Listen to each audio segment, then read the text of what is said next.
Welcome everybody to our Sheep and Goat Special Topics webinar. This evening we are going to discuss growing and finishing show lambs and goats with Dr. Jim Sprinkle.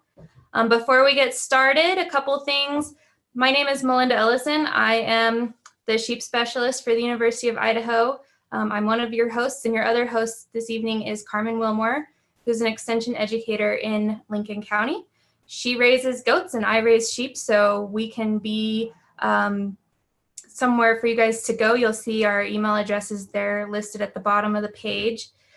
You can also follow us at our Facebook, YouTube, and webpage for updates on different things that we're doing and get some more information from us regarding sheep and goats. As we go along, please enter any questions or comments that you have in the chat box, and we'll try to make sure those get addressed. And Dr. Sprinkle, welcome. Thank you for joining us today and being willing to talk to us about this topic.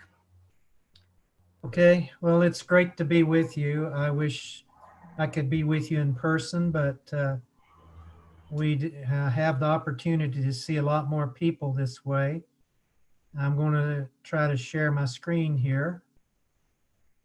Okay.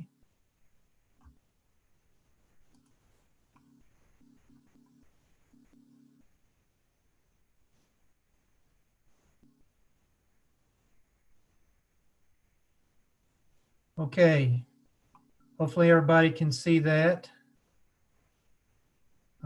Carmen or Melinda, is that showing up for everybody? Yep, it looks good. Yep. Okay, all right, so there's both an art and a science to raising show lambs, and we're going to talk about both of those things. We're going to go through some of the science first, which will have you using some research that has been done for many years, and there's tables that you can use to help you determine what to do. And then we'll look at some sheep before and after they're processed, and that will help us to look at the kind of the art of producing show lambs. This lamb shown here on the cover, was one of my children with one of the lambs that he showed. And this lamb has about the right amount of finish and did pretty well in the show. He also and his sister also raised some lambs for a while. But let's just ask some questions here. And I won't answer them all at this time, but we will before we get through the presentation. So what will your lamb weigh at the fair, or what should it weigh? If you're showing a black-faced lamb, it should weigh around 125 pounds. I'd say on the upper end, 135, you shouldn't be really much over that. Otherwise, you're getting to be over finished. If you got a small stature, white-faced lamb, it of course will have to weigh less at the fair. So how many pounds per day will your lamb gain? Well, they're going to probably gain more than you want them to in most cases, and so you have to look at some ways to help address that. But we will go through some calculations in a little bit. How much will a 100-pound lamb eat, and how much does it need to eat? When the lamb is younger, they're going to eat about 4% of their body weight. As they get older, say up to 110 pounds or so, they'll slow down and eat about 3% of their body weight. So that's going to be about 3 pounds or a little bit more. Now that's dry weight. So you have to adjust for moisture and what to eat.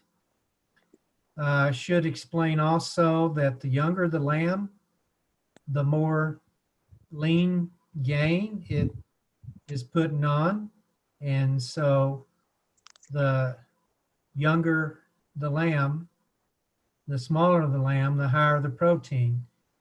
So if you look at those proteins that I have listed at the bottom of the slide, think about which one would you want to match up with a 60-pound lamb for meeting its requirements. And so that's going to be around 15%.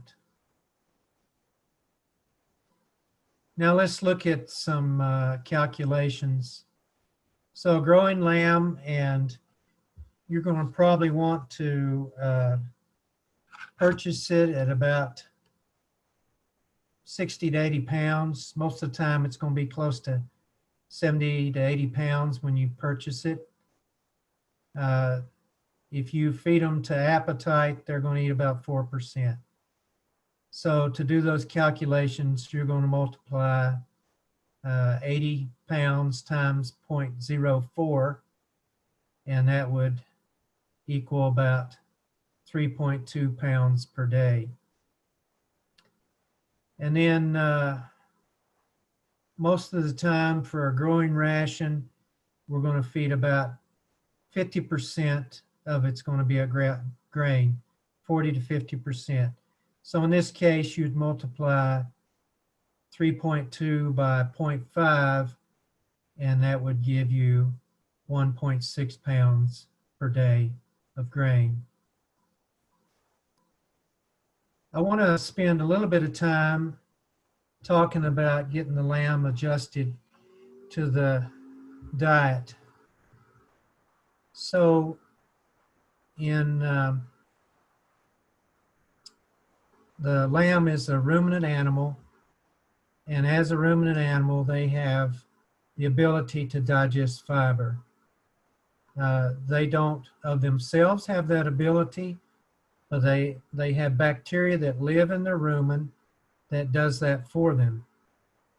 And the bacteria that live in the rumen is primarily fiber digesting bacteria without any change in the diet. So that's going to be for digesting hay and grass.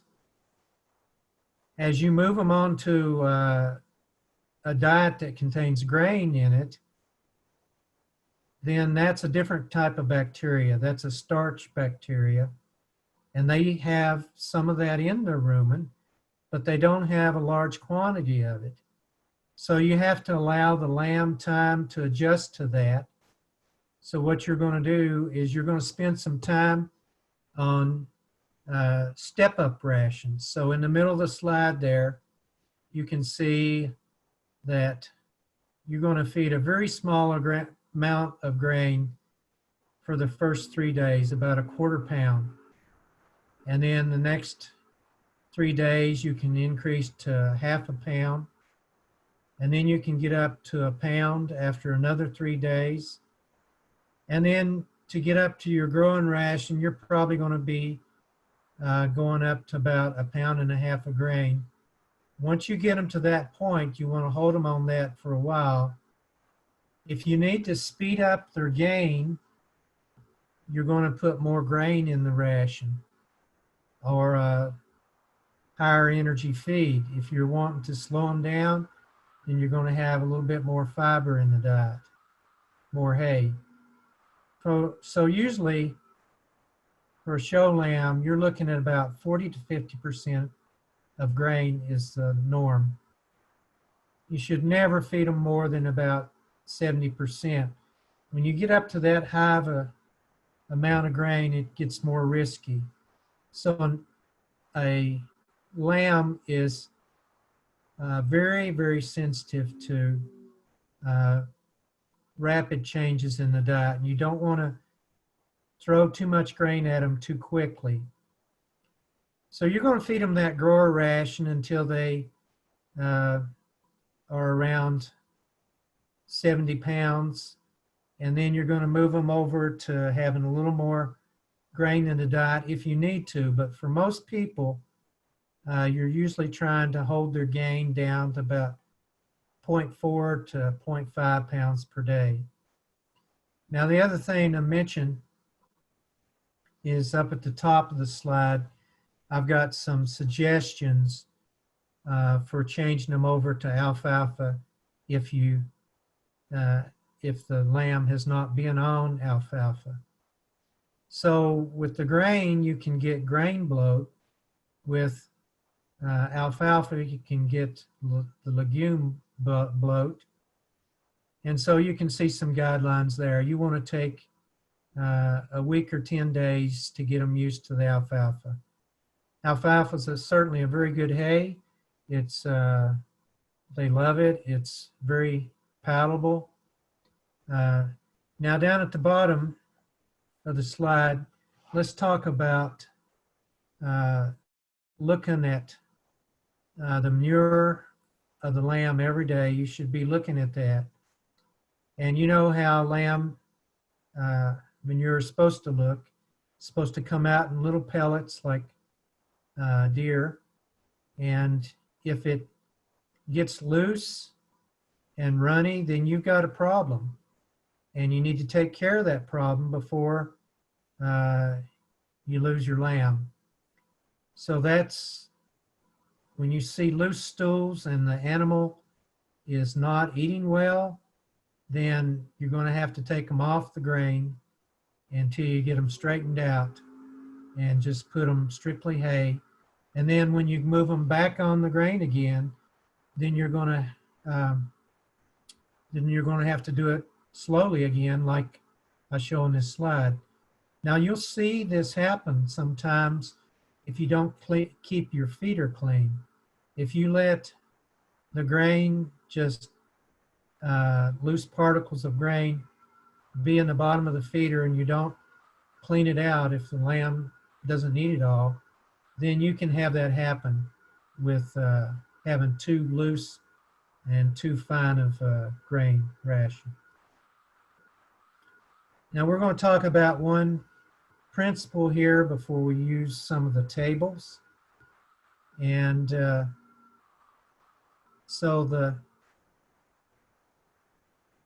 this is a picture of a cow that's fed 10 pounds of hay.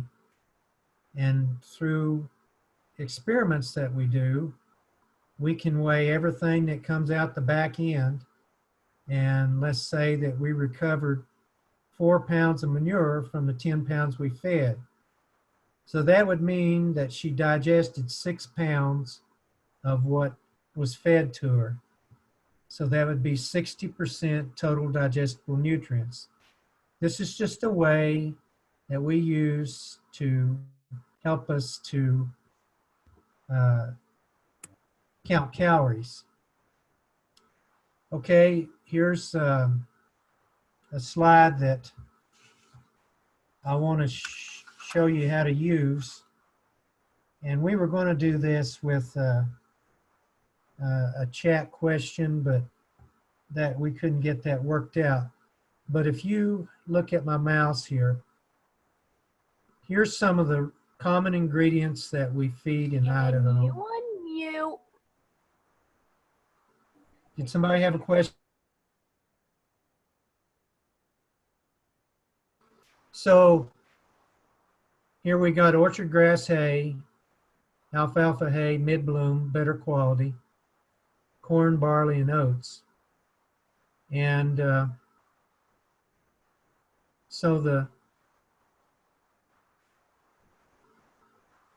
right, there's a question here. Where's the best place to get feed? Okay, so somebody's already answered it. So let's go back to this slide. Okay, so this slide will help you determine what the digestible nutrients in your ration is. So let's say that we're going to feed 40% of a grain. We're going to feed, let's say we're going to feed 40% corn and 60% hay. if you come across this table, this is 40% grain, 60% hay, and you come all the way over here under alfalfa, hay, and corn, and you look at the 40-60, that would be digestible nutrients, 71%, total digestible nutrients. If you're feeding 50% grain, 50% hay, and let's say that we're feeding a commercial ration that you buy from the feed store for the grain. So that might be something similar to barley. So 50-50, let's come over to alfalfa, hay, and barley. That would be about 71% total digestible nutrients. So these tables will help you when you're trying to decide what to feed and what kind of gain you want to get from your lamb. In this slide here, let's take an 88-pound lamb, and let's say it's weaned and it's from 4 to 7 months old. And let's say that it's gaining 0.6 of a pound per day. How many pounds of feed does it need to eat? Well, it needs to eat about 3.5 pounds. That's dry matter. So you'd adjust that for moisture. So you do that by dividing by 0.9. But don't worry about that too much right now. To get that kind of a gain, you have to have about 77% TDN if you're wanting to get that kind of a gain. So let's go to the previous slide. And if we get 77% TDN, if we're feeding alfalfa, hay, and corn, then we'd have to have about 60% of the diet be grain. Now, if you have a lamb that's a lot younger, it's been weaned early, let's say we have a 66-pound lamb, and it's fairly young, then this is how much it'll eat, about 3 pounds a day, a little bit more. And it would need to have about 77% TDN for a gain of about 0.72 pounds per day. So I'm just going to stop here before I move on and see if anybody has any questions. So let's see, chat.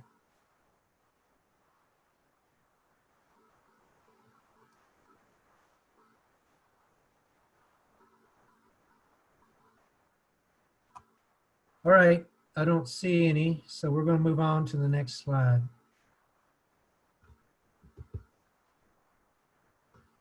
Now, I worked up this slide to help you if you're trying to keep an animal from getting too big for the fair. That's often a challenge. And I should mention that you want to have them gain at least a little bit each day. If you don't have them gaining weight and you have them at 0 gain, then the lamb's going to be what the judge calls stale. And they'll be able to tell when they put their hands on the lamb if it's that way. So this the first part of the table is how many pounds of feed you have to feed them not to have any gain. And these are just kind of averages. So let's say that we have a lamb that weighs 110 pounds, and we'd rather not have him get too big for the fair. If he gains the way he's been gaining, he's going to be 150 pounds, which is too big. So if we don't want him to gain anything, we'd feed him about 0.91 pounds of feed a day. And if we adjust that for the moisture by dividing it by 0.9, that's about a pound a day. but we're going to want him to gain a little bit. So let's say that we want to gain 0.2 pounds per day. Then we'd add another 0.9, and you would divide that by the 0.9 for the moisture. So that'd be about 2 pounds a day feed. You go to the next slide, and we'll take another example, and then we'll see if anybody has any questions. If you have any questions, just put them in the chat box, and I'll try to address it. So this is a pretty typical lamb. It weighed 80 pounds when we bought it. We want it to weigh 125 pounds at the sale. We need to gain 45 pounds. We've got 110 days before the sale, so it needs to gain about 0.4 pounds per day, approximately. So from the table I just showed you, let's say we're feeding it a 70% TDN ration. We'll back up right here, 70% TDN. It's 110 pounds, 0.91 pounds there. We want it to gain 0.4 pounds a day. We got to feed it an extra 1.8 pounds per day. So here's the math. So that we take the 0.9, divide it by 0.9, that gives a pound of feed. And then when we have the other feed for the gain, to gain 0.4 pounds per day, that's another 2 pounds. So we're going to feed that lamb about 3 pounds per day at that weight. Let me see if there's any questions here. Oops.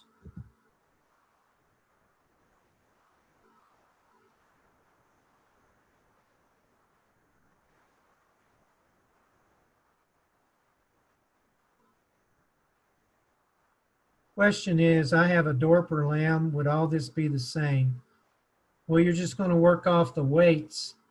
You can use the tables. Probably the Dorper might gain a little bit slower per day than the black-faced lamb, but you can use the tables if you know what the weight is that you want to be at market. So I'm guessing you're probably going to be closer to about 110 pounds when you're at the show. Okay.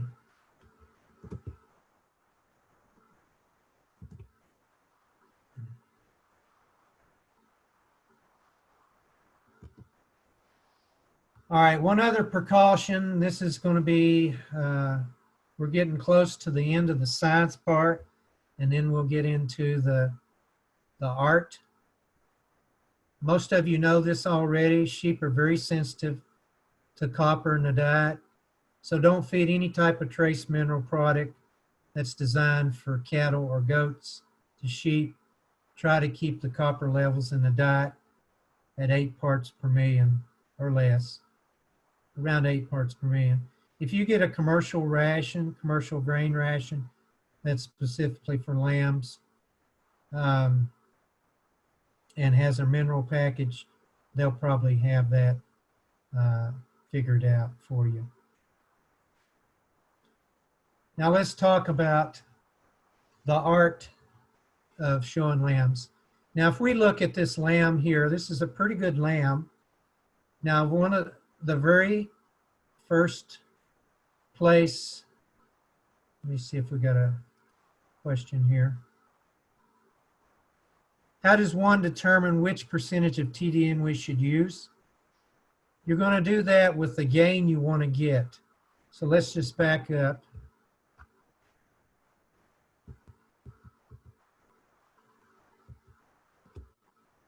And you're going to use this table here, and you're going to look at the type of gain you want to get. well, let's use this other table. This table right here. You're going to look at how much gain you want to get, and so use this table first. So you look at the percent grain and percent forage that you're going to feed them. You're going to be from 40% to 60% grain most of the time. And you can see what kind of TDNs you'll have with those different gains, or with those different mixes. And you can look at this table as well. And so, for instance, if we wanted to gain a half a pound a day, we're going to be probably around 70% TDN. And let's look on this table. And if we're feeding 70% TDN, then that'd tell us how many pounds of grain, or how many pounds of feed we'd have to do it with. And so there's, in the show notes that Dr. Ellison and Carmen Wilmore have, in the show notes there's a list of the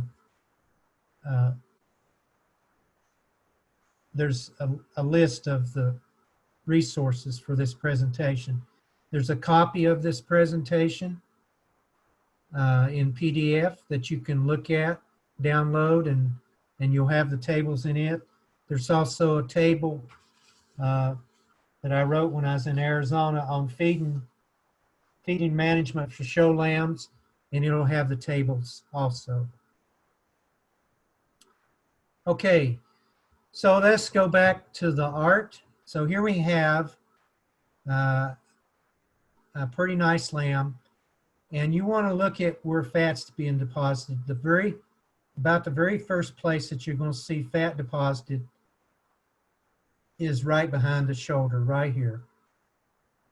And so if you don't see much fat there, then the lamb is fairly lean, and the carcass shouldn't have a lot of waste to it. Then they'll start putting fat over the ribs. So the fat's going to probably work from front to back.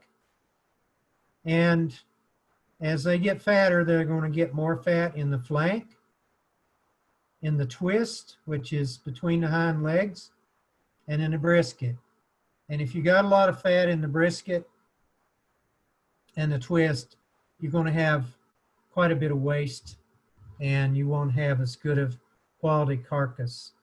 And we'll show you some pictures of that. So here's two examples. Here's a very good lamb. If you were showing that lamb, it looks like it's just about right. You can see there's no fat whatsoever here in the twist. And it's fairly lean over the top, but has quite a bit of muscle. Now here we have a breeding ewe, and you can see we're not as concerned about the fat on this animal, and but you can see there's a lot more fat. So it's kind of level here instead of being cut up. So this is a place you can look for fat in lamb. This is a picture of the carcass from that first lamb, the lean lamb. Here's a picture of it from the side. You can see over the rib cage, it's still showing quite a bit of lean, not much fat. Here's a picture with it being ribbed. And then here's a close-up. And you can see this is a very good loin eye. It's got a fair bit of muscle to it. And the amount of fat on this side of the carcass is not very much over the loin eye. So lambs sometimes will put fat down in a patched basis. So you can see there's more fat on this side of the lamb than there is on this side. And some of that could have been when they pulled the fleece off the lamb. They could have, if they did that, it could have caused some of that. So here, let me see if there's any questions.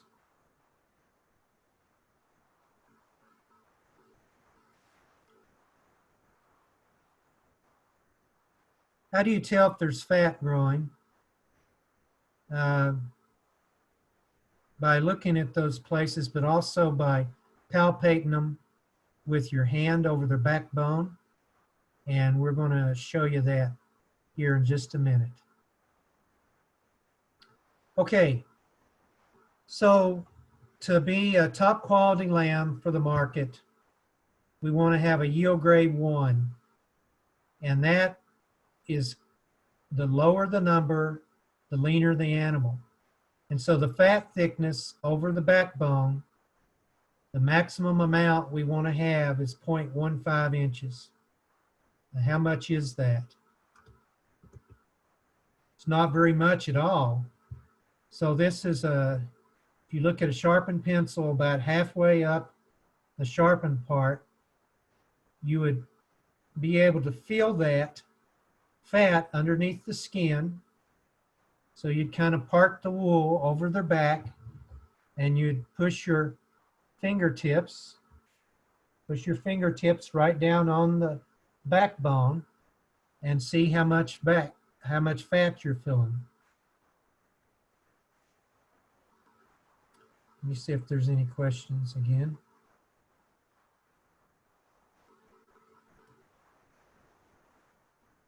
Okay. It's not cooperating. So, all right, here's one more thing that probably most of you know about that should be pretty handy for you. If you don't have a scale, this is a way to help determine how much your lamb weighs. So you're going to take a sewing tape, a cloth sewing tape. You're going to go from the point of the shoulder. You can feel that sharp protrudence with your hand to the point of the hip, and you can feel the point of the hip there. And that's going to be your length. And then you're going to measure all the way around their heart girth. So you want to push down the wool pretty good. And you're going to take those measurements and use this formula. And let's see here. Dr. Sprinkler, are you sharing a slide right now? I should be. Yeah, we're not seeing it right now. All right. We lost it, so let me go back here.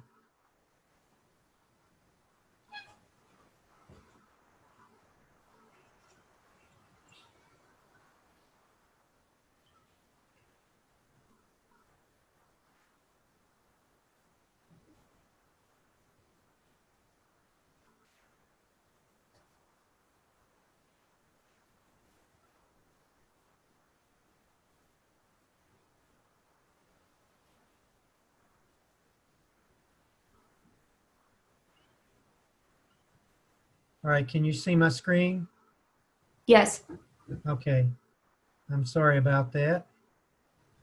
I guess when I tried to check and see if there are any questions, then I lost it. So,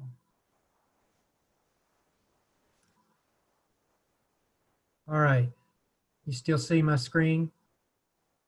Yes. Okay, so I would like everybody that has a calculator or a phone, smartphone, to figure out how much this animal weighs. So let's just take a break for a minute and you do that, and you can enter your answers on the chat.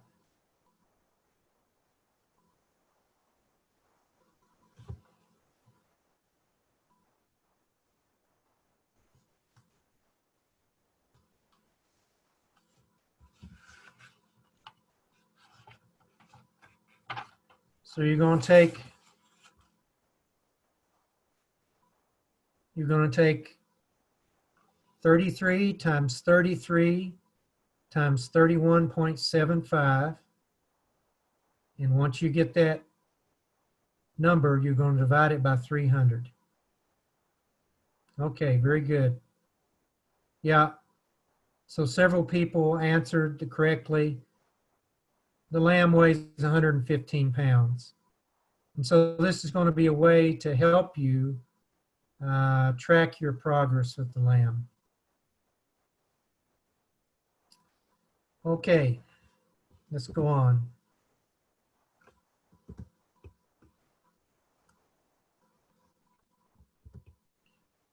So here's something I'd like for you to do for your homework.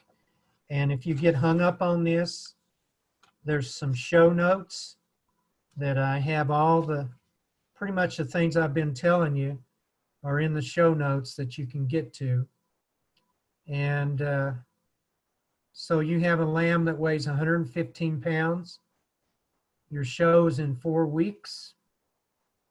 You want the lamb to weigh 125 to 130 pounds. We don't think we can hold it to 125, so let's say 130. So you're going to gain 15 pounds. So over 28 days, you need to gain 0.54 pounds per day. You've got a feed that's 50% alfalfa hay and 50% a commercial feed ration. Just figure it's kind of like barley. And then so you're going to use these slides in this presentation that you can download. You're going to use slide number 6 for the TDN percentage. So you'll see what it is. And then you're going to use the other slide that's called minimal feed amounts required for show. And so then figure up how many pounds of feed you would have to feed that lamb per day.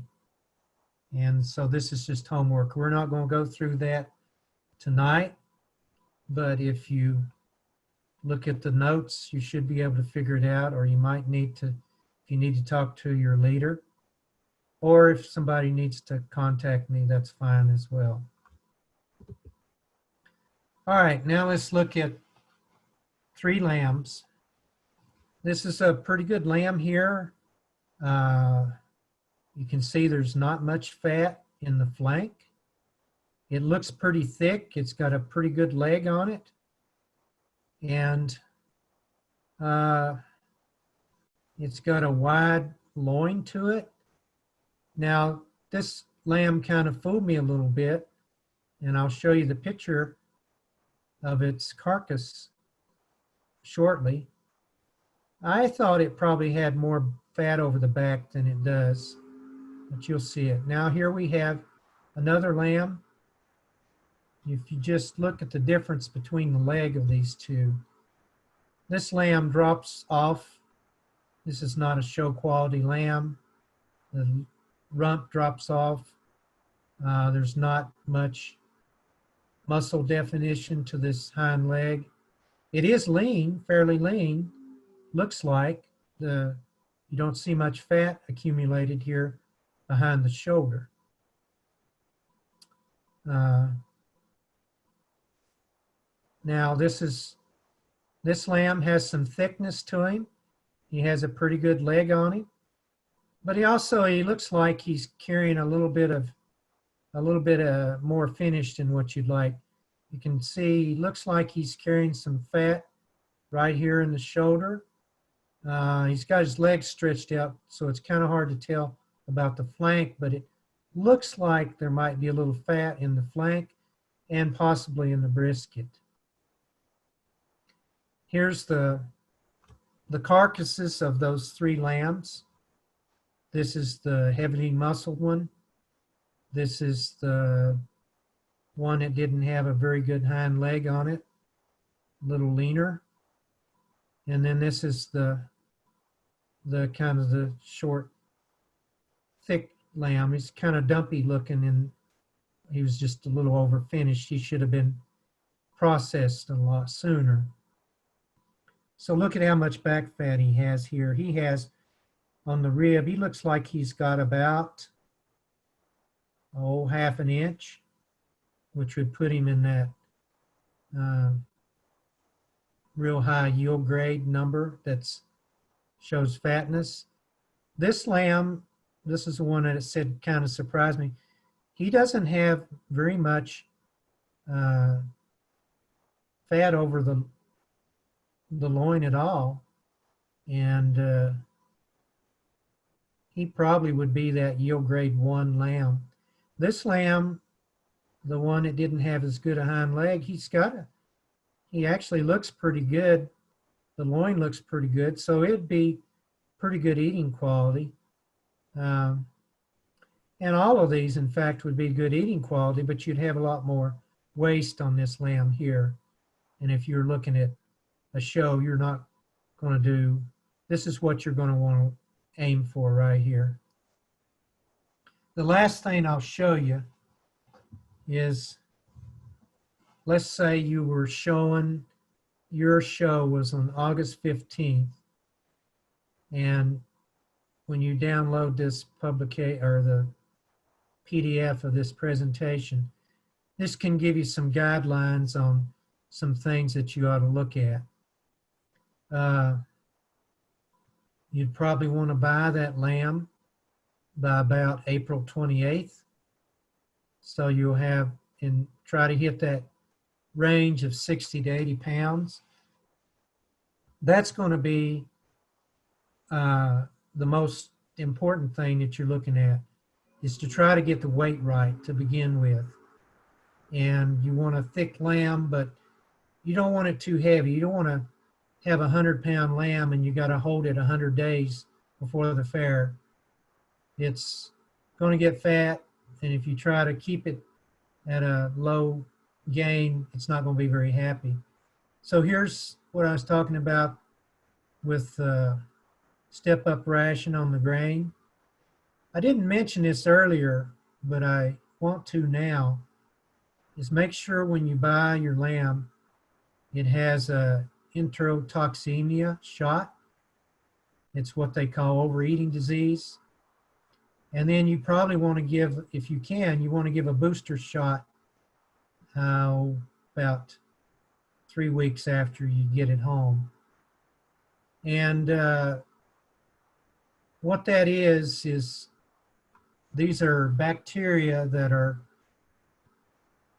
present in the soil, and it stays in the animal's gut. And as long as things are going all right, you don't have a problem. But if they have a digestive upset, like with overeating on some grain or something like that, then you'll just come out and find them dead. It's a rapid death. So the veterinarians can tell you more about this, but it's something to think about, is to try and make sure that you have the animals vaccinated. We lost one when my kids were showing lambs. They actually had given the lamb shots, all the lambs shots, but one of them must not have got a good immunity from it, and it passed away. Okay, I'm going to stop sharing, and we're going to see how many questions we have.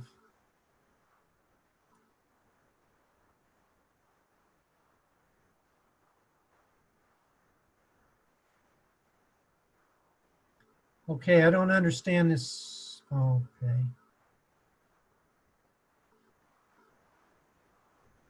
We own our lambs. How does that affect that? Well, the tables will,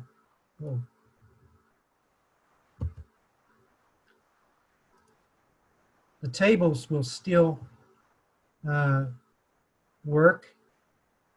And the question is this feed on top of grazing on grass? No, if you're going to be producing a show lamb, you really don't want to be trying to graze them.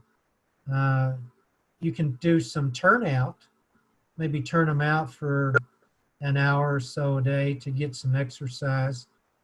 But you're going to want to try to control their diet a little bit.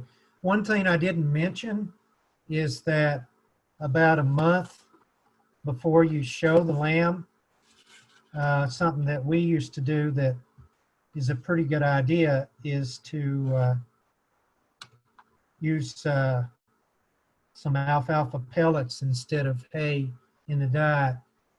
You can get them for like rabbits and feed those, feed that in place of hay, and then that'll tighten up the belly on the lamb. It won't get as much of a hay belly.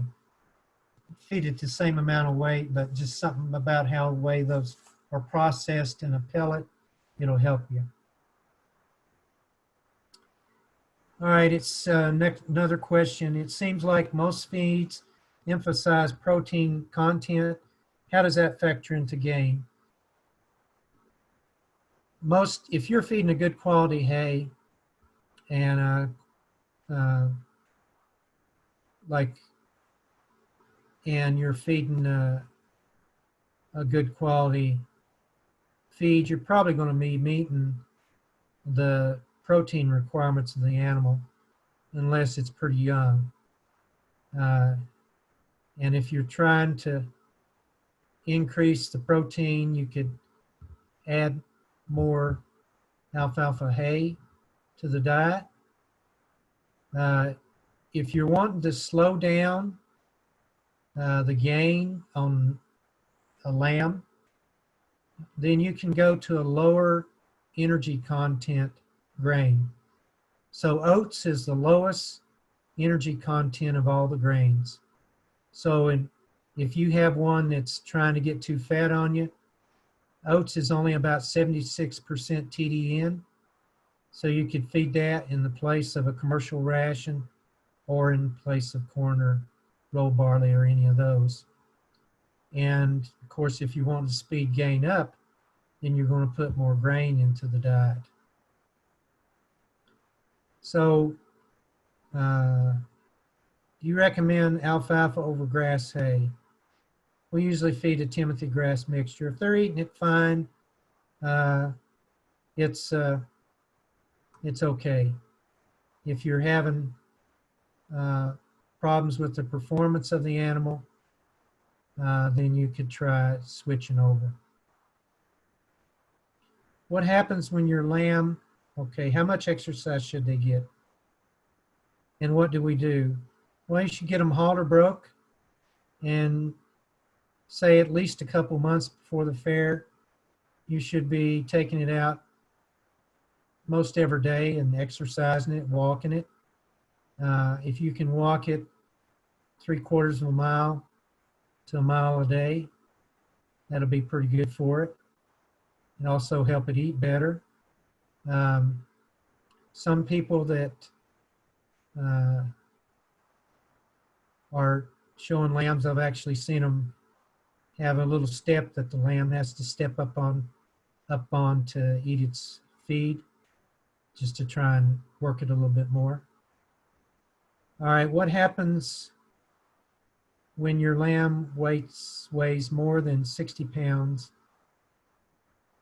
at its early stages in life? Well, I'd look at those tables that I showed you and try to figure out how much gain you're going to need to go for in order to get the average daily gain that you want. What does TDN stand for? Stands for total digestible nutrients. It's just kind of a way of counting calories. How much does the exercise program affect the tables discussed earlier? Well, the biggest challenge you're going to have most of the time is to keep the lamb from getting too big, too fat, and overfinished So I think it's just an important part of taking care of the animals. If it's uh, if it's if it's not gaining enough weight, then you're going to add a little more grain to the diet. Try to keep it below that 70%. You can try feeding it more, and you can cut down on the exercise. You can also try to do some things like adding some corn oil to the feed the grain every day, if you can get it to eat it. Is it good to run the lambs? As long as you don't overdo it, I think you should be fine. Don't want to do much of that when it's hot. What's the ideal age of a good market lamb? Well, most of them are going to be born January, February, up to the first part of March. And if you look at that table, when you download the PDF, it gives you some ideas. So you're going to, if it's born middle or towards the end of February, then probably you're going to be looking at about 3 months of age when you try to purchase it for market lamb.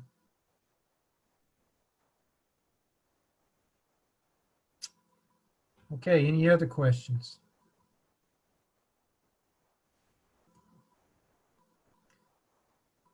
Okay, I think the next presentation won't be as long, and it's going to be about goats. And let me just see if I can do this and not lose everybody again.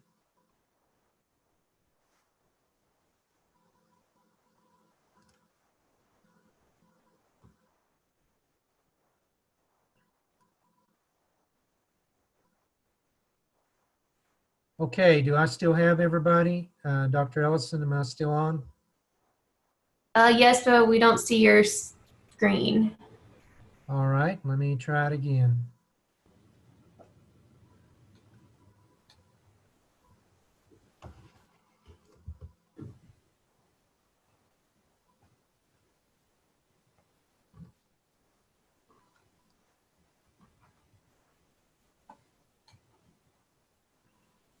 Okay.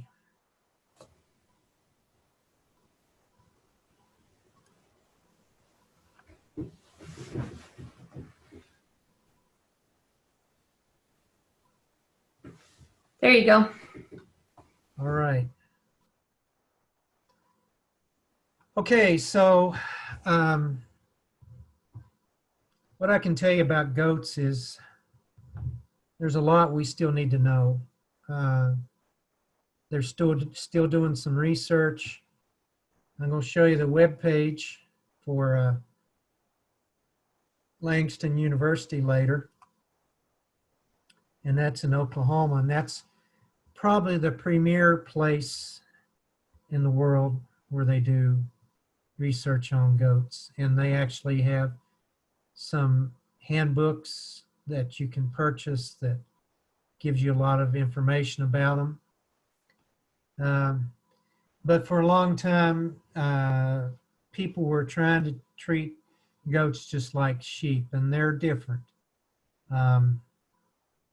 If they're turned in the wild, they're going to choose a different diet. A goat, as you know, is going to choose a lot more brush and browse to eat. They are pretty effective at overcoming some of the toxic compounds in plants. And they don't have the big challenge with copper that sheep do.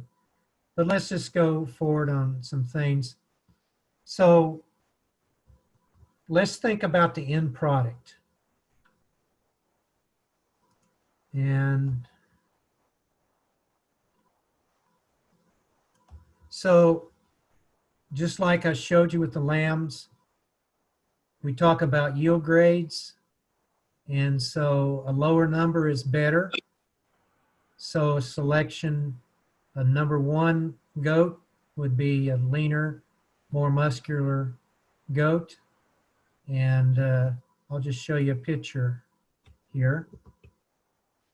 So selection number 1, this is a superior meat goat without any, it says without regard to the presence of fat cover. They'll be thickly muscled. So this would be more your boar goat type. So here you go. This is really a nice goat. And just look at the flare to the hind quarter of that goat. And it's got a fairly lean carcass.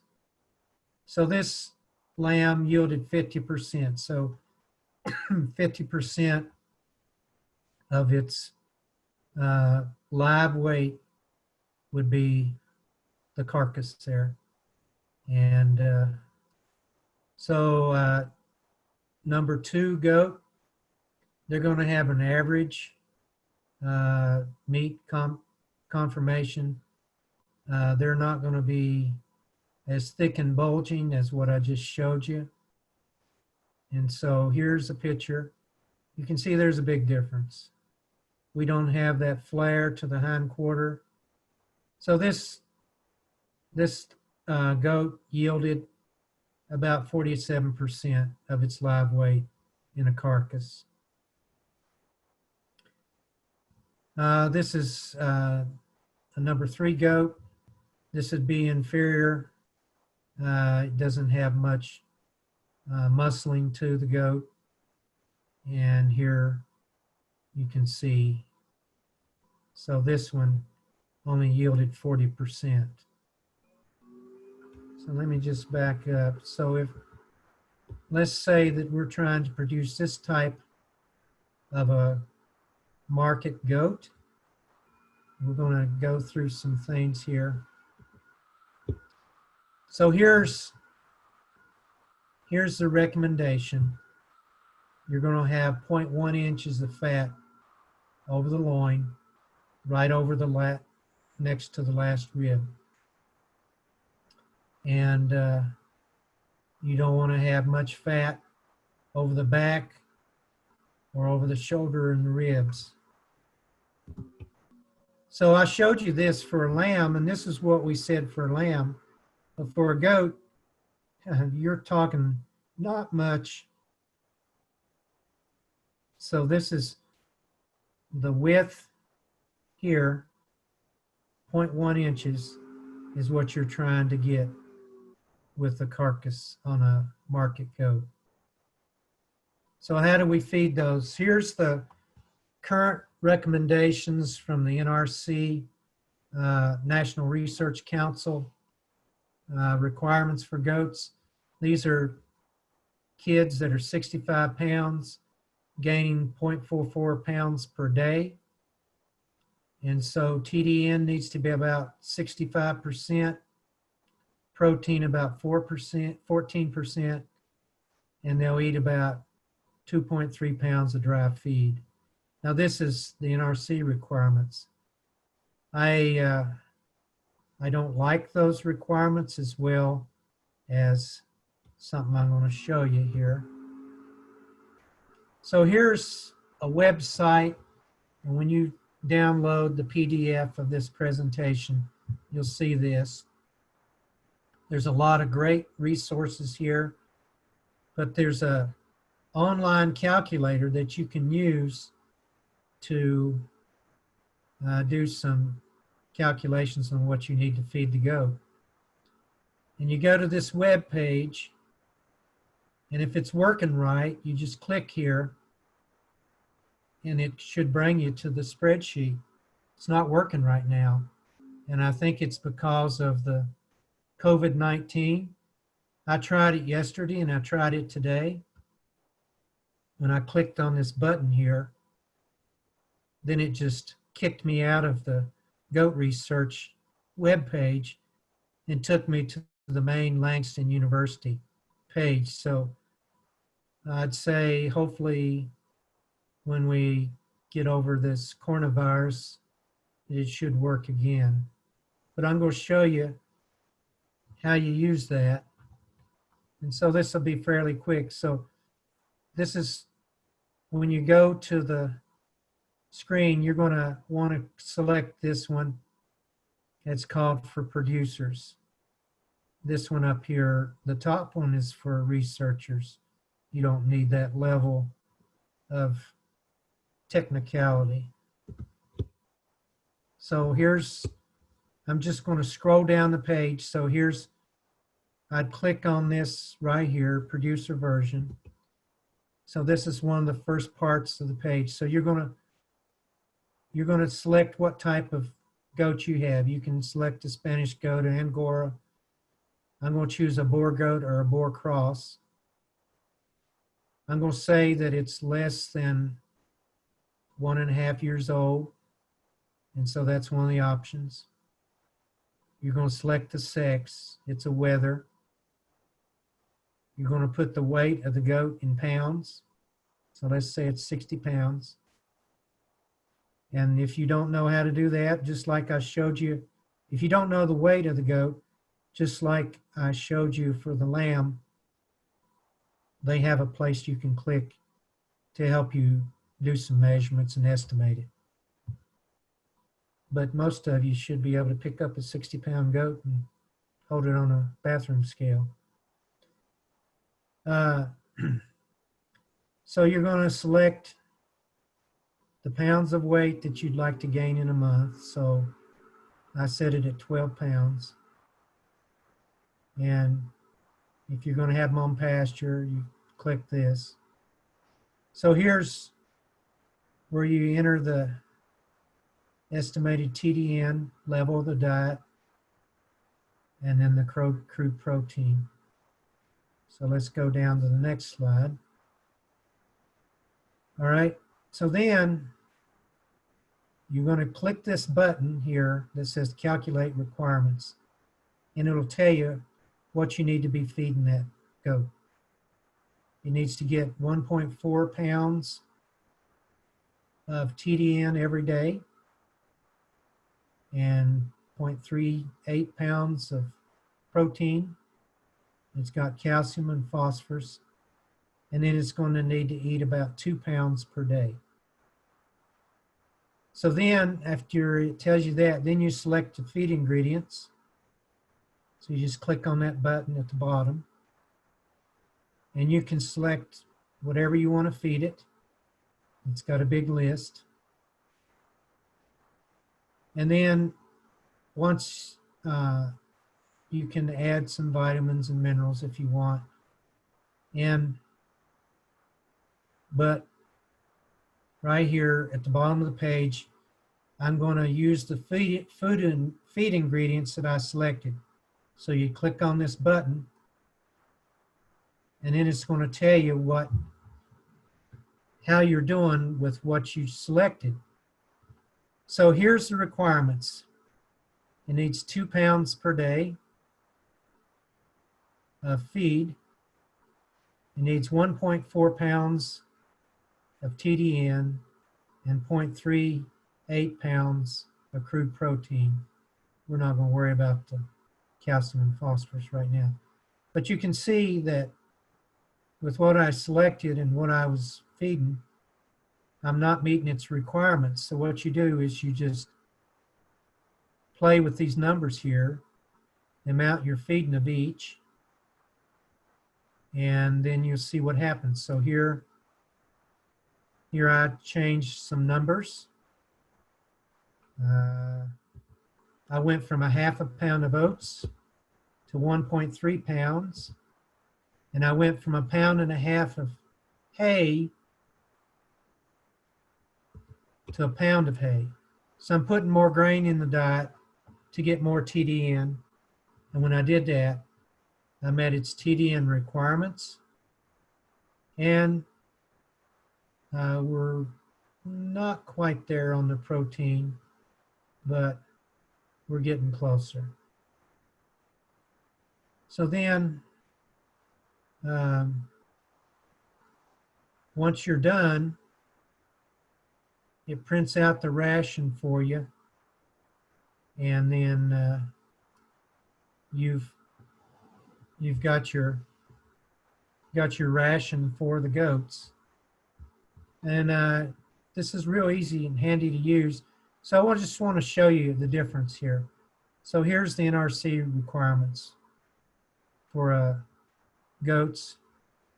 So here we said we wanted to feed 2.3 pounds per day to these kids. And to this boar goat, we came up with 2 pounds per day. In the NRC, it said we wanted to feed 65% TDN. You'll notice that Langston University says you ought to feed about 70% for this boar cross. But here's a big difference I wanted to point out to you, is the NRC, I don't think it takes into account how much meat are on these boar crosses. They're just a heavy muscled animal. So it was saying that you could get by with 13.6% of protein. With this ration here, you'd need to feed about 19%. That's a big difference. If you fed more per day, if you fed this goat 3 pounds a day, you could meet its protein requirements with 12.6%. All right. So let's look at questions. Any questions on anything, either lambs or goats?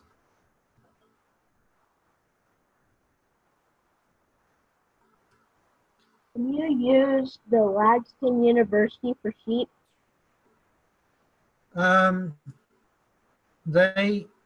You just have to look and see what they have there. I mentioned them for goats because they're about the best in the world for that. But you could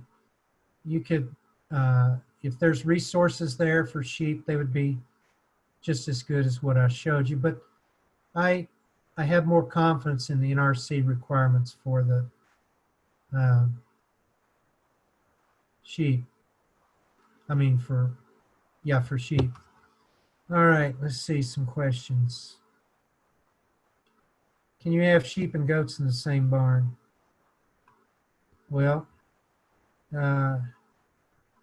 just depends on if they're getting along with each other. You don't want them bruising, you don't want the goats to bruise up the lambs if they're more aggressive. I think you just have to keep an eye. And you'll need to have some way of feeding them a little bit differently. So if you got them in the same barn, you might want to have some stalls where you feed them. What are some tips for halter training a goat? Well, I'll tell you what I used to do for halter breaking calves and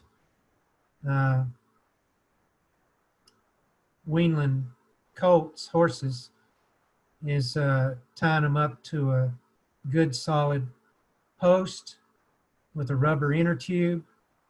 The rubber gives a little bit, and let them pull hard against the inner tube. And when they quit pulling and fighting against the inner tube, then you've taken a lot of the fight out of them.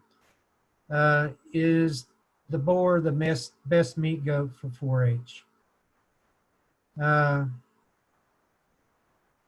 Well, I don't think I should tell you what you should buy, but if you want to be competitive, you're probably going to want to have something that has a heavier muscled carcass, whatever that is.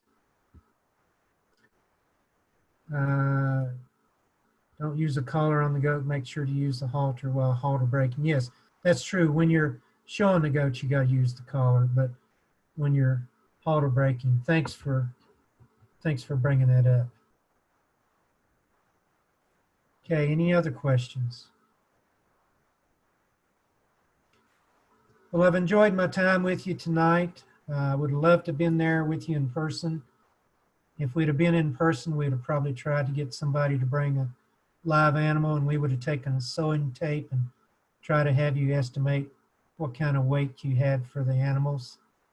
And then we'd weigh them on a scale and see how close we got. But this is the best we can do at this point in time. And so I'm going to turn it back over to Carmen Wilmore, Ms. Wilmore, and to Dr. Ellison. Thank you, Dr. Sprinkle. This was really informative. I hope you guys all got some information that was helpful for you and raising your 4-H animals. Feel free to email him or me or Carmen if you guys need any more information.